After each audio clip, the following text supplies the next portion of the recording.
Thank you for joining us for Daily Devotions. This is Pastor Mike Lumbard with San Fernando Open Bible Church. It's great to be together today. Wherever you're watching, we thank you for being with us.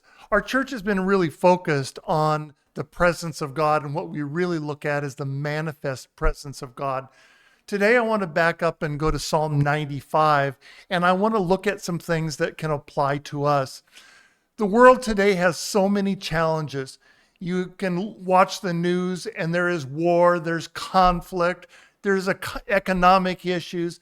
I have been amazed at the number of times there have been fights or issues that took place on planes. And I fly quite a bit, and so I'm looking at this and I look at what airline it is, and I can't believe it seems like people today are angry. Maybe it comes out of COVID, but there's so much going on. When you look at yourself, what is it that shakes your world? What is the really hard days that you walk through? And in those days and in those situations, that's where we want to have God enter in and let him work on our behalf. Psalm 95, verse 1 says this, "Come, let us sing for joy to the Lord. Let us shout aloud to the rock of our salvation." So the very first thing I want us to say is this, that the Lord is a refuge for us. Isaiah 4:6 says this, "And there will be a tabernacle for shade in the daytime from the heat, for a place of refuge and a shelter from storm and rain." That's what God is offering and providing. So the thing I look at when I look at this is that God wants to be that refuge for us. When I take time to move into his presence, I am really moving myself into that refuge. When my world starts shaking and I allow his presence to come, he becomes that refuge. I've lived for many years in areas where there's tornadoes, and we have places that we go when there's a tornado. With hurricanes, we learn that there are things that you do during hurricanes. When your world is shaking, God promises that he will be your refuge in the storm. The second thing is that we find that he is a rock, and that is he is a foundation to build on. See, God is stable. The ground where I live in South Trinidad is very unstable. There are many landslips. We find it in the road all the time.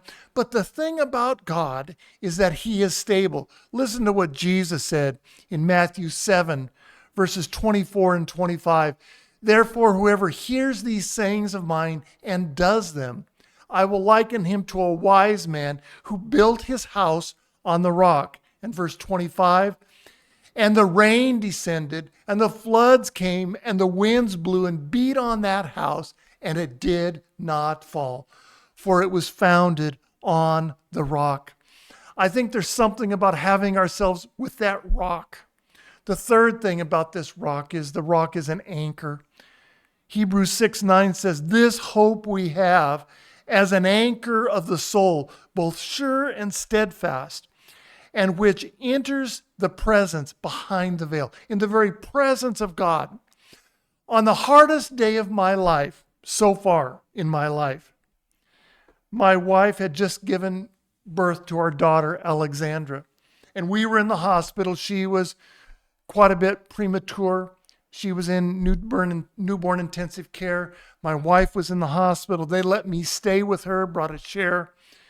And at 5 a.m, the doctor comes in and lets us know that she really was struggling and may not make it. During that moment, I began to pray, call out to God, and I began to worship God. And at 5 o'clock in the morning, in the dark, no lights on, in that hospital room, I felt the presence of God. He filled that room. In fact, it almost shocked me. I am pouring my heart out and I am appealing to his presence. But what happened in that moment when he showed up, I had this reality that I was not alone. He was the rock. He was the anchor in my life. I want to challenge you today that if you need an anchor in your life, if you need that rock, today you need to shout out to God, who is your rock. You need to push into his presence. You need to feel that the safety that there is with God surrounding you. I want to challenge you. Spend time in his presence and let that rock bring safety for you. Let him be your refuge in the midst of a storm. Thanks for joining us today. We invite you to join us again with San Fernando Open Bible on our daily devotions. God bless you. Have a great day.